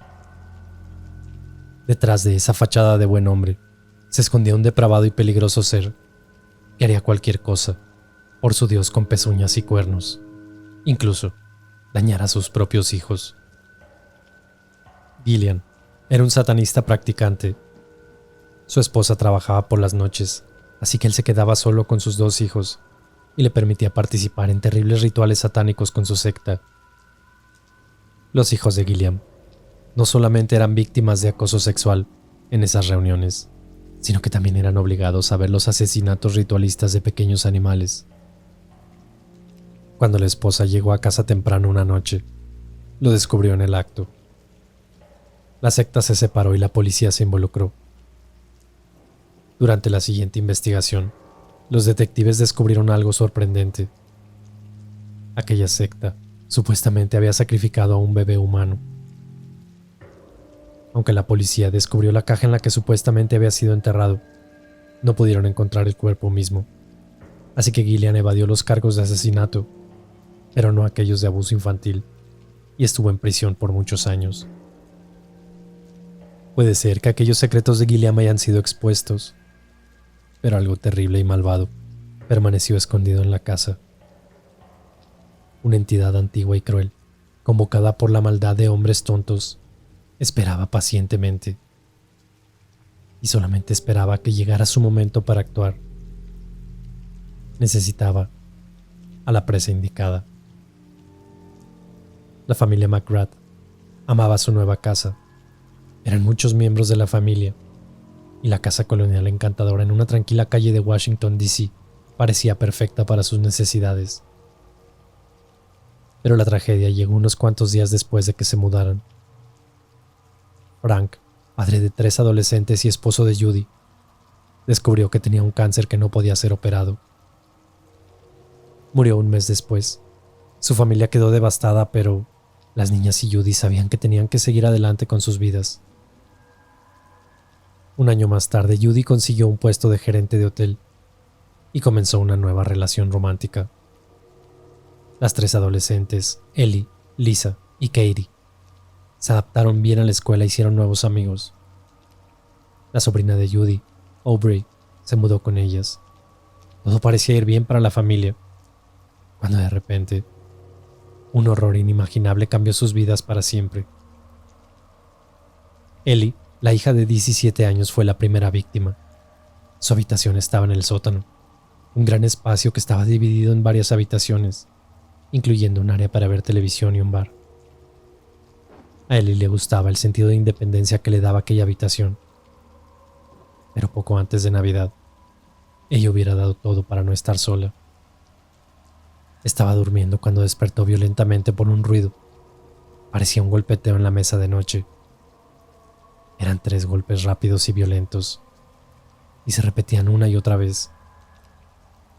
Tenía mucho miedo de ver qué sucedía, porque creía que alguien había entrado a la casa y que estaban a punto de matarla. Repentinamente el golpeteo se detuvo y Ellie sentía la presencia de alguien o de algo justo al lado de su cabeza, respirando pesadamente en su oído. Aquella respiración era repulsiva y tenía una voz rasposa y arcaica que decía: "Te quiero hacer el amor". Llevada por el miedo, Ellie corrió hacia la habitación de su madre.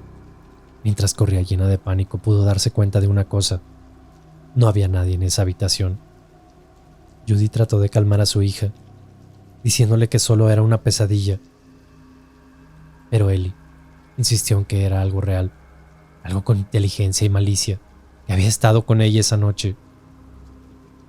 La madre lo atribuyó a la imaginación salvaje de un adolescente y lo dejó pasar, hasta que meses después, ella misma sufrió su propia noche de terror. Mientras Judy dormía, la despertó una respiración pesada en su oído.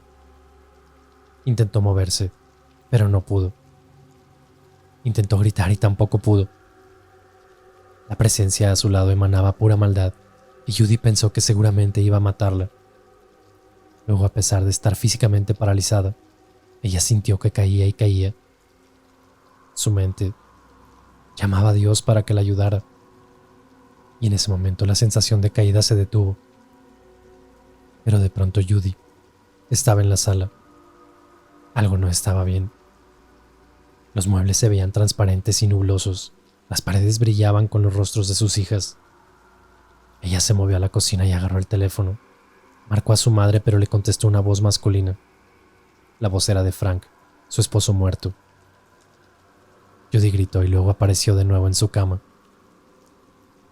Aquella experiencia extracorporal de Judy marcó el inicio de un sádico reino del terror que dejó a las McGrath cuestionando su propia salud mental y además temiendo por sus vidas.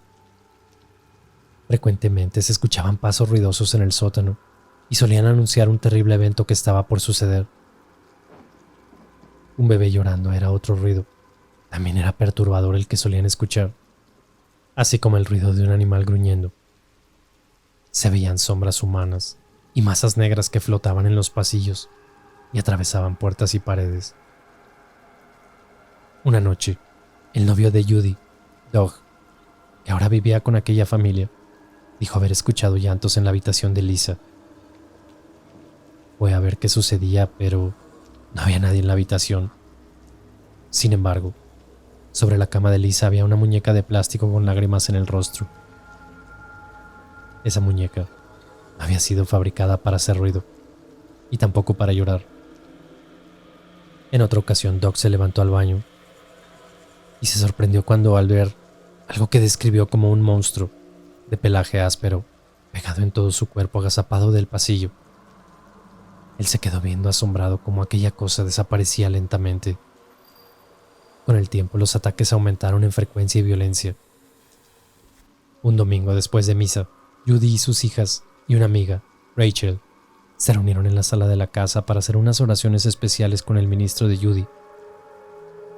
Mientras estaban rezando, la más joven, Katie, de repente se quejó de que su estómago ardía como si estuviera en llamas. Ella levantó su playera y en la piel de su abdomen se veía una marca fresca de un rasguño. Con más fervor que nunca, aquel grupo siguió rezando, pero se detuvieron cuando Katie volvió a gritar. Gritaba por su cara.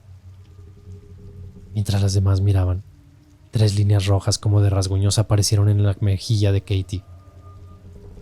Un momento después, Rachel gritó mientras aparecían marcas de rasguños en su rostro, cuello y brazos. Todo era claro para Judy. Era obvio que las oraciones habían enfurecido a la presencia que estaba en la casa y rápidamente separó al grupo. Al día siguiente, la sobrina de Judy también fue atacada por el mismo demonio de garras. Había rasguñado tan feo en la cara y en los brazos que inclusive sangró. Judy sabía que tenía que hacer algo, así que llevó a su familia a casa de su hermano. Pero como descubrió rápidamente, dejar aquella casa no las puso a salvo. Aquello los había seguido. Sus hijas fueron atacadas otra vez. Judy miró con horror cuando algo rasguñaba el rostro de Kaylee. Ni siquiera acurrucándose para proteger a las niñas, se detuvieron aquellos ataques. sintiéndose derrotada y asustada, especialmente ahora que sabía que no había un lugar seguro. Regresaron a su propia casa al día siguiente. Pero fue ahí cuando descubrieron que había más horrores esperándolos. El objetivo nuevamente fue Katie. La niña dio sus buenas noches y entró a su habitación cuando algo la detuvo en seco. Su mente no comprendía por completo lo que estaba viendo. En su cama reposaba una bestia, monstruosa y peluda, como pie grande según lo que describió después. Esta bestia habló dentro de su mente, diciendo las cosas más viles y vulgares. Sosteniendo su gigante apéndice masculino en una mano, le dijo que la violaría y que la iba a matar esa misma noche. Luego rugió con una risa perversa y se desvaneció en un abrir y cerrar de ojos. Katie corrió hasta donde su madre, toda histérica, mientras Judy escuchaba sorprendida la horrible historia que contaba su hija. La invadió una sensación de desesperación e impotencia, pero también estaba enojada. Ella entró a la habitación de Kit y gritó: «Por favor, te ruego como madre, no te lleves a mis hijos esta noche. Cualquier cosa maldita que seas, no lastimes a mi hija. Lastímame a mí si tienes que hacerlo». La respuesta fue una risa retumbante y burlona que sacudió en toda la casa. Sin saber qué más hacer, Judy le llamó al ministro Bautista que le había dado las oraciones anteriores. Disculpándose, le dijo que las cosas habían escalado más allá de su poder y que necesitaba llamar a un sacerdote católico para realizar un exorcismo. Así que eligieron el primero que estuviera en la guía telefónica. Judy llamó y explicó todo lo que estaba sucediendo: los pasos, los llantos, gruñidos, los rasguños y ahora aquellas amenazas lascivas. El sacerdote escuchó y le dio una respuesta devastadora y despiadada. Le dijo que tal vez esa era la forma de Dios para hacer que volviera a la iglesia, y le colgó. Judy se quedó viendo al teléfono sorprendida y con miedo. Si incluso un hombre de Dios no ayudaría a su familia, ¿entonces quién? Agarró el teléfono con más fuerza y llamó a su último recurso, su madre. Le explicó que ya era casi medianoche, pero que tenían una emergencia y debían ir para allá. Tan pronto dijo estas palabras, el llanto angustiante de un bebé inundó el aire, seguido de las risas más horribles. La madre de Judy, Bárbara, estaba por preguntarle qué es lo que sucedía cuando el cigarrillo que fumaba salió volando de su boca repentinamente. Mientras ella miraba el cigarrillo salir volando por el aire, escuchó un silbido ensordecedor y el golpe sordo de algo golpeando un costado de la casa. Siguió el ruido de algo chocando, y Bárbara vio que su estatua favorita, un ángel, había volado de su repisa y estaba en pedazos en el suelo. Un escalofrío extraño la atravesó 3 veces. Después, cuando lo contó, ella dijo que cada una se sintió como un escalofrío de muerte. Para ese momento, Judy y Bárbara estaban llorando en el teléfono, cada una sintiendo la inmensa tristeza y desesperación de no ser capaces de ayudar a la otra. Por desgracia, el malvado opresor no había terminado. Mientras Judy escuchaba con horror, los gemidos de su madre repentinamente se volvieron jadeos desesperados por el aire. Aquella cosa estaba asfixiando a su madre. No podía respirar, recordaba aquella mujer. Podía escuchar un rugido en mis oídos y mucho ruido. Creí que iba a morir. Justo cuando pensó que iba a desmayarse, aquella mano invisible la dejó ir. Cayó sobre su silla y agarró un nuevo cigarrillo con manos temblorosas. Le dijo a Judy que estaba bien, asustada pero bien. Judy supo que no podía llevar entonces a sus hijas con su madre. Cuando Doug llegó del trabajo 1 hora después, él, Judy y las niñas se reunieron en una habitación. Mientras Doug vigilaba la puerta, Judy se acurrucó en la cama con sus hijas y con su sobrina. A pesar de estar aterrorizados por dentro, se consolaban un poco al saber que eran más. Ya que nada más pasó esa noche, tal vez esa era la clave. Pero ¿qué tanto podían mantenerlo así? No podían estar juntos todo el tiempo. Durante el siguiente mes, los McGrath volvieron a sus actividades normales. Aunque no ocurrieron otros ataques o eventos terroríficos, la familia no se relajó por completo. Veían frecuentemente cómo estaban cada uno de ellos, y las niñas dormían de 2 en cada cama. Pero su adversario, después de alimentarse del miedo de la familia, ya no podía esperar más. Un domingo, a las 3 de la mañana, Lisa y Katie se despertaron por el sonido de unos ruidosos pasos que se acercaban a la puerta. Para su gran alivio, los pasos siguieron de largo por su puerta y avanzaron por el pasillo. Luego se detuvieron frente a la puerta de Ellie y Aubrey. Aubrey ya estaba despierta. Ella se había despertado bañada en sudor y aterrorizada de algo que no podía ver. Fue cuando despertó a su prima. «¡Está en la puerta!», gritó. Las dos niñas miraron con horror mientras la puerta se abría y una gran masa negra se deslizó dentro de la habitación. Aquello saltó sobre la cama de agua de las niñas con tanta fuerza que fueron sacudidas como si fuera un barco en una tormenta. Después Aubrey sintió que el peso aplastante de aquello se apoyaba en su pecho, haciendo que fuera difícil respirar. Ellie le llamó a Judy, quien después recuerda haber corrido por el pasillo. Le había costado cada gramo de sus fuerzas. Parecía que corría en cámara lenta y sus piernas eran pesadas como plomos. Pero cuando por fin llegó a la habitación, esta estaba fría como un refrigerador. Judy se lanzó sobre la cama y cubrió a las niñas con su propio cuerpo. Por el pestillo de la puerta, vio una figura oscura pasar por la misma. Momentos después, se escucharon gritos que salían del cuarto de Lisa y de Katie. Esta vez no era una masa sin forma que se materializaba, sino una bestia peluda, y estaba parada a los pies de la cama de las niñas. Ellas se escondieron bajo las cobijas, y Lisa sintió que se arrastraban sobre de ella, mientras estaban congeladas por el miedo e incapaces de moverse o de hablar. La bestia gruñó, y con una voz masculina y profunda, soltó una letanía de todas las cosas sádicas y obscenas que les iban a hacer. En aquel momento ellas pensaron que moriría.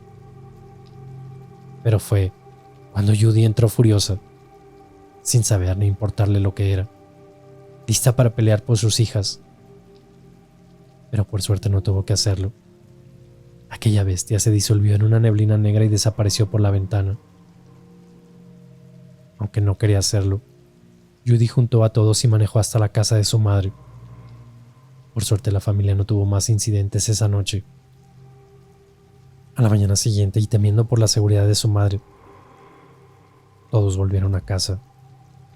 Después de ese incidente no hubo más ataques físicos a las niñas. Sin embargo, las dos hijas mayores tuvieron que lidiar un nuevo tipo de batalla, una psicológica, que las dejó cuestionando su salud mental. Ellie fue la más afectada. Cuando estaba cocinando, le asaltaban unas ansias terribles de agarrar un cuchillo y apuñalar a alguien. Se descubría fantaseando también sobre lastimar a su familia, y muchas veces se imaginaba lastimándose a sí misma. Aubrey lidiaba con una obsesión con sus manos. Se movían por sí mismas, con gestos y en direcciones más allá de su control. Lo que era más difícil era cuando imaginaba que sus manos se transformaban en garras con las que quería rasguñar y destrozar a las personas. Ella describía esos momentos como si se estuviera partiendo en dos, en un lado bueno y en uno malo. Según lo que les dijeron después, estaban experimentando posesiones demoníacas, en las que la malvada entidad aumentaba el miedo, el enojo, el odio y otras emociones negativas, y las usaba para hacer que la persona se cuestionara su valor y su salud. Tiempo después, y ya establecido el escenario, el demonio no perdió el tiempo para volver a atacar. Algunas semanas más tarde, a medianoche, Katie y Lisa se despertaron ante la horrible sensación de una presencia maligna cercana.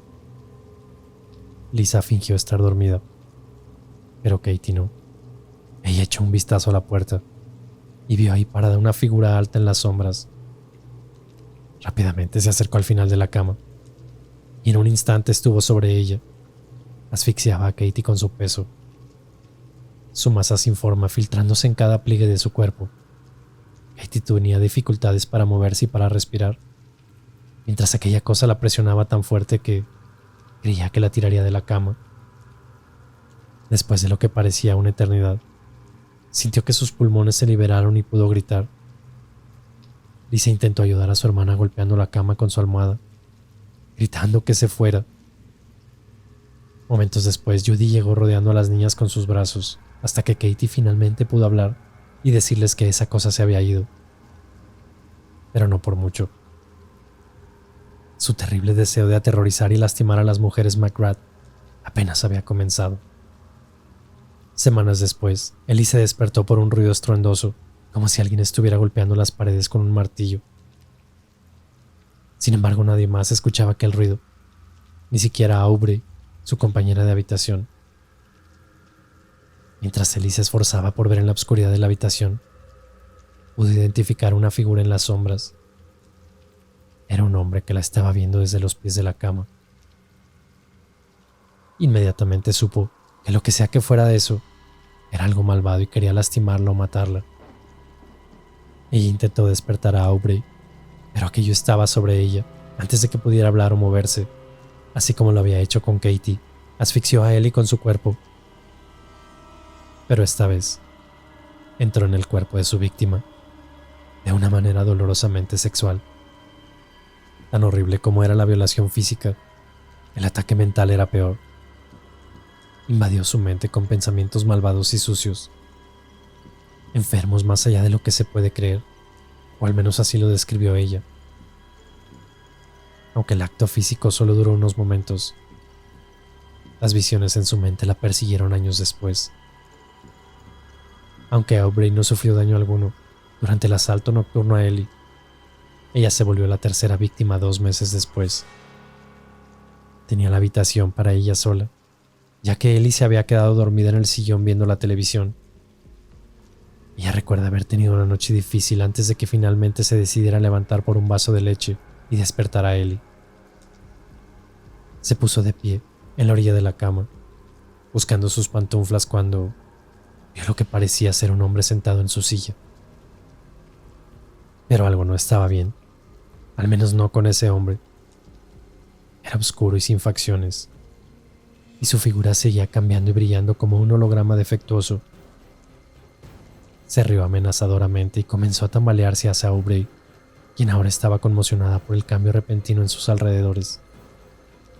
Toda la habitación se había distorsionado, ajustándose a la forma con la que esa cosa caminaba hacia ella.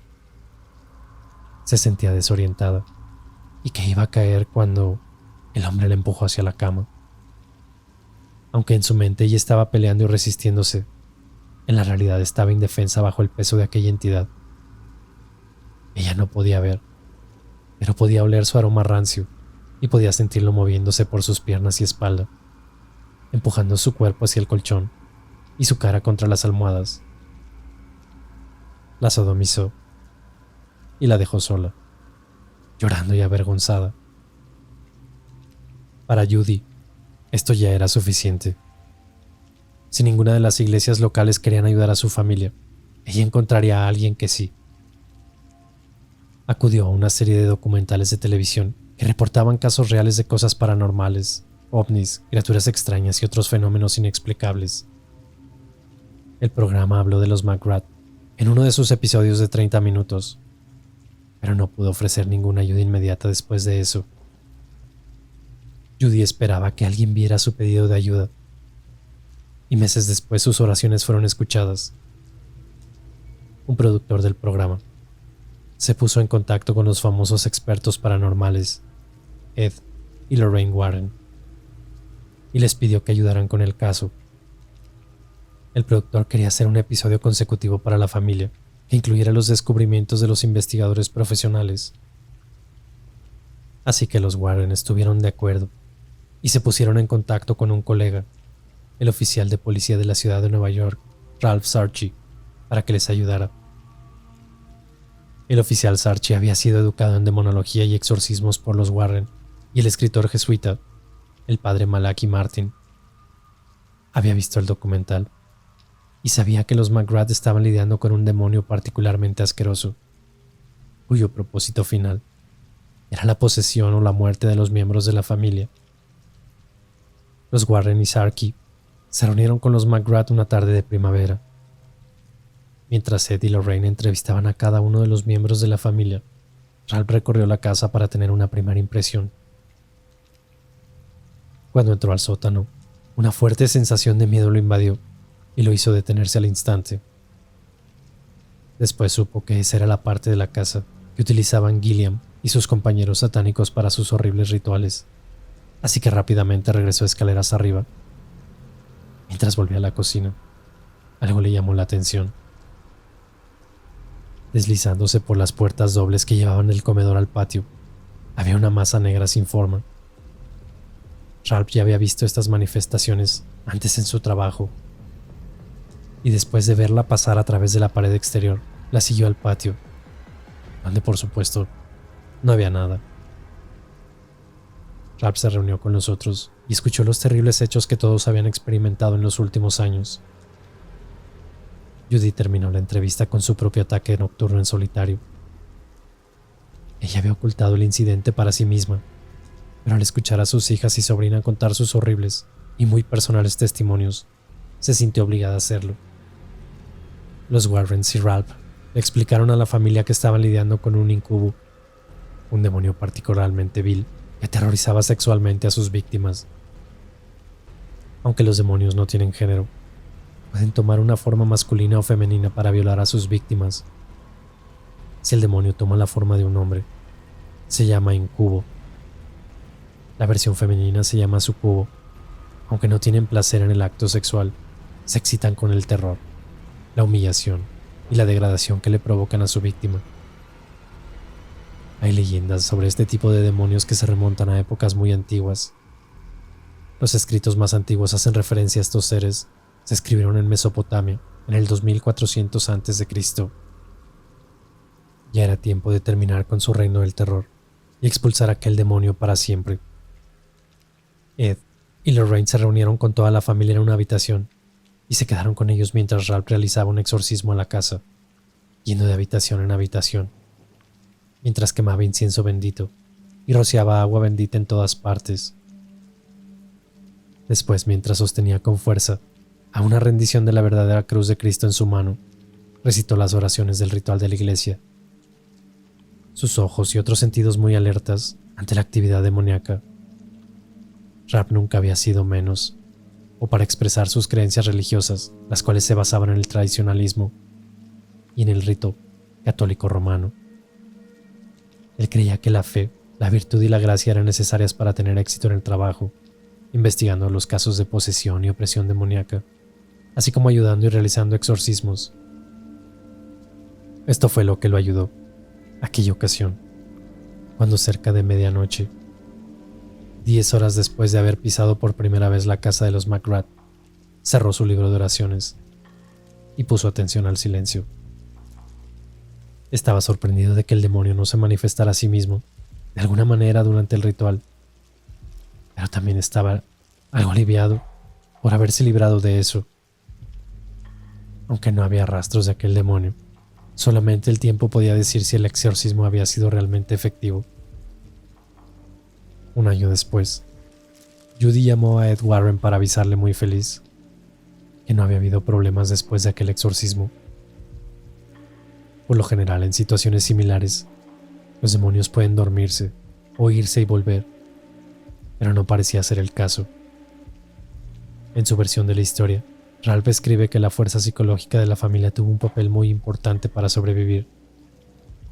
En vez de permitir que aquel demonio los separara, ellos se mantuvieron juntos durante los peores momentos. Al compartir sus miedos y emociones, evitaron que los intentos del demonio los llevaran al aislamiento y a la desesperación. Los McGrath tuvieron suerte. Lograron escapar de las garras de un horrible depredador. Por desgracia, hay muchos que todavía no lo logran.